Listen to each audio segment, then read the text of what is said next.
যাকাত কাদেরকে দিবেন? সূরা তাওবা 60 নম্বর আয়াতে আল্লাহ রাব্বুল আলামিন বলেন, ইন্নামাস সাদাকাতু লিল ফুকারাই ওয়াল মাসাকিন ওয়াল আমিলিনা আলাইহা ওয়াল মুআল্লাফাতি কুলুবুহুম ওয়া ফির রিকাবি ওয়াল গারিমিনা ওয়া ফি সাবিলিল্লাহি ওয়া মিনাস সাবিল ফারিদাতাম মিনাল্লাহ ওয়াল্লাহু আলিমুন হাকীম। যাকাত কাদেরকে দেবেন সুস্পষ্ট বর্ণনা কোরআনে কারীমের মধ্যে আল্লাহ রাব্বুল আলামিন দিয়ে দিয়েছেন। যাকাত দেওয়ার জন্য এক নাম্বার যে মানুষটাকে আপনি চুজ করবেন আল্লাহর বিধান অনুযায়ী, এক নাম্বার মানুষ লিল ফুকারা, যেই মানুষটা ফকির। ফকিরকে, ওই মানুষটা ফকির যার কাছে প্রয়োজনের তুলনায় টাকা কম আছে। ধরেন ঔষধ কেনার জন্য টাকা আছে 100 টাকা, টাকা প্রয়োজন 100 টাকা, টাকা আছে 50 টাকা, তাহলে ঔষধ কেনার জন্য আরো কয় টাকা প্রয়োজন? 50 টাকা। এই যে টাকাটা নাই, ঘাটতি আছে, সুতরাং যার কাছে প্রয়োজন অনুযায়ী খরচ করার মতো টাকা নাই, ওই মানুষটা হচ্ছে ফকির।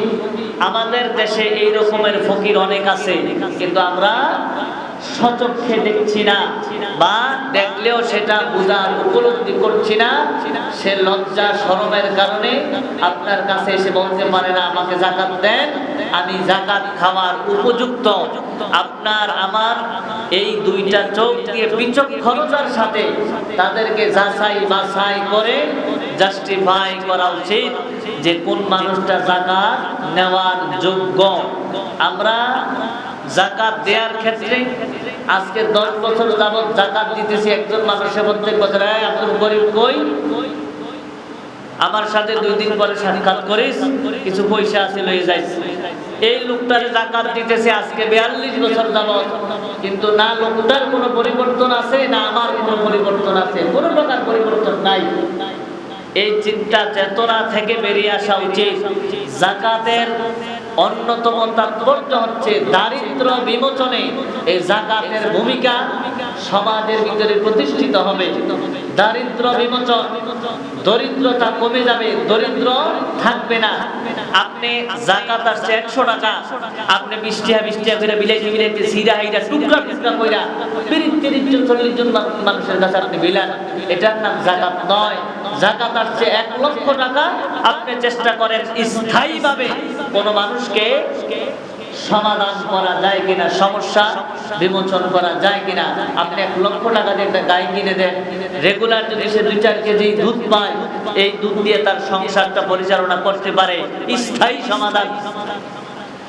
যদি মনে হয় যে না 1 লক্ষ টাকা দিয়ে তার সমস্যা সমাধান করা যাবে না, প্রয়োজনে 2 জন 4 জন 5 জন একসাথে হয়, টাকাগুলো একসাথে করে তারা একটা অটো কিনে দেন, তাকে একটা সিএনজি কিনে দেন, 1 বছর পরে ওই মানুষটাকে আর যাকাত দেওয়া লাগবে না। দেখবেন সামনের বছর সে নিজেই আরেকজনকে যাকাত দিতে পারবে।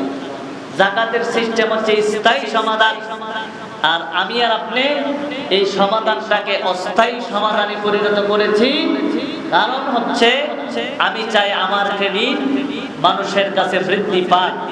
আমাদের দেশে যেই মানুষটাকে আপনি যাকাত দেন, যাকাত দেওয়ার কারণে 5,000, 2,000, 3,000 টাকা যখন দেন, কোনো না কোনো কারণে ওই মানুষটাকে যখন ডাকে নেয়, আব্দুল করিম কালকে আমার ক্ষেতের উপরে একটু কাজ করে দিতে হবে, সে লজ্জায় পড়ে যায়। এখন যদি না যায়, সে মনে মনে কি ভাববে, আর আমার কাছেই বা বিষয়টা কেমন লাগবে।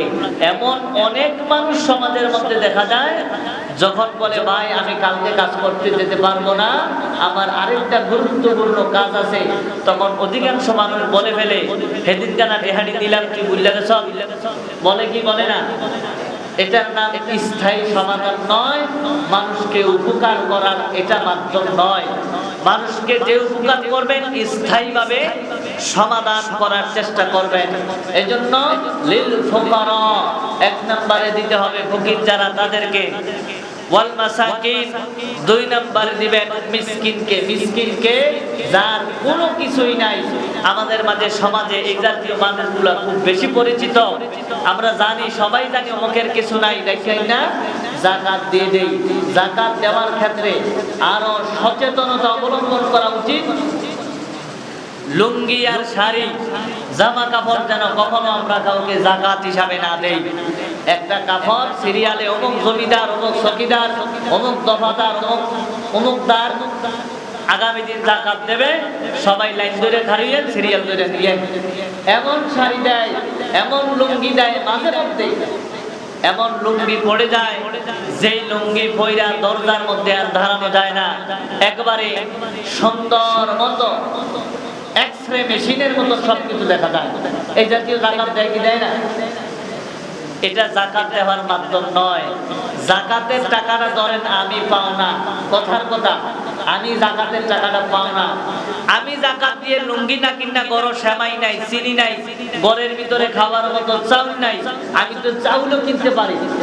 আমার টাকাটা দিয়ে আপনি শাড়ি কিনে দেওয়ার, কাপড় কিনে দেওয়ার অধিকার আপনাকে কে দিয়েছে? এই টাকা আমার অধিকার, আপনি টাকাটা আমার কাছে পৌঁছিয়ে দেবেন।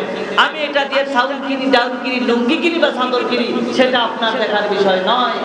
যদি কোনো গরিব মানুষ দাবি করে যে আমি আপনার কাছ থেকে যাকাত নেব না, সে আল্লাহর কাছে দায়ী থাকবে না।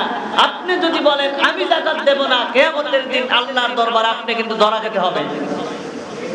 সুতরাং যে আপনার কাছ থেকে যাকাত নেবে, সে আপনাকে জাহান্নামের আগুন থেকে বাঁচানোর জন্য যাকাতটা নেবে। আপনি তাকে দয়া করছেন না, বরং সে আপনাকে দয়া দেখাচ্ছে। কথা বোঝা গেল? এজন্য যাকাত দেওয়ার ক্ষেত্রে 2 নাম্বার অবস্থান, 2 নাম্বার মানুষটাকে তালাশ করবেন যে মানুষটা মিসকিন। 3 নাম্বারে ওয়াল আমিলিনা আলাইহা, যেই মানুষটা ইসলামী রাষ্ট্র ব্যবস্থা যেহেতু আমাদের দেশে বর্তমানে নাই, যদি রাষ্ট্র ব্যবস্থা থাকতো, সরকারের পক্ষ থেকে যাকাত উঠানোর জন্য নিয়োজিত কর্মকর্তা থাকতো, ওই কর্মকর্তাদেরকে যাকাতের টাকা দেয়া বৈধ, যাকাতের টাকা দিবেন। যেহেতু এখন নাই, সেটা আর কোথায় দিবেন? 4 নাম্বার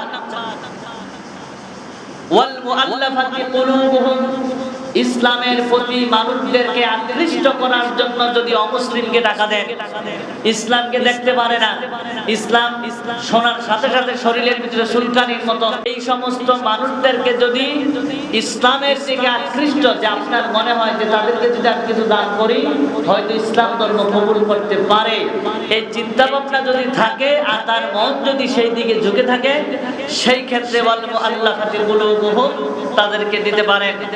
ওয়াফিল গারিমিনা, 5 নাম্বার বন্দীকে মুক্ত করার জন্য যদি আপনি যাকাতের টাকা দেন, সেই টাকাও আপনার জন্য বৈধ হবে।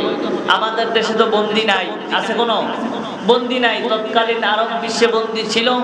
এখন যদি আপনি বন্দী খুঁজতে চান, আপনাকে যেতে হবে সৌদি আরব, আপনি ওমান, কাতার, যা যা আছে বিভিন্ন রাষ্ট্রে আটকাইয়া থাকার কারণে অনেক মানুষ বাংলাদেশে আসতে পারে না, অনেক মানুষ সেখানেও কাজ পায় না, বাংলাদেশেও আসতে পারে না।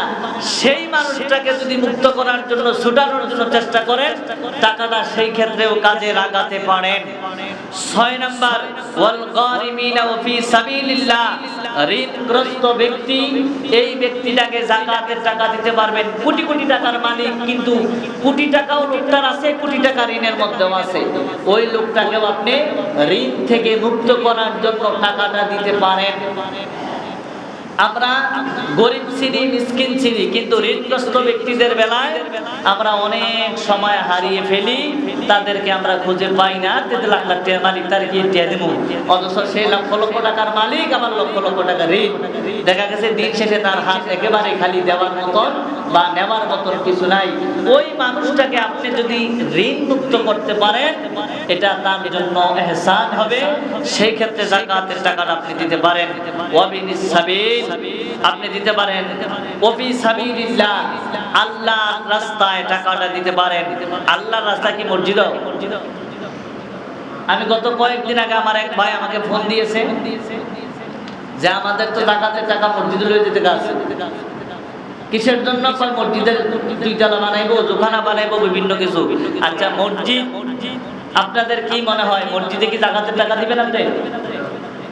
ওফি সাবিলিল্লাহ, দিন কায়েমের ব্যাপারে যেই মানুষগুলো চেষ্টা করে, জিহাদ করে, ওই মানুষদের ফান্ডে, ওই মানুষদের খাতে আপনি টাকাটা দিতে পারেন।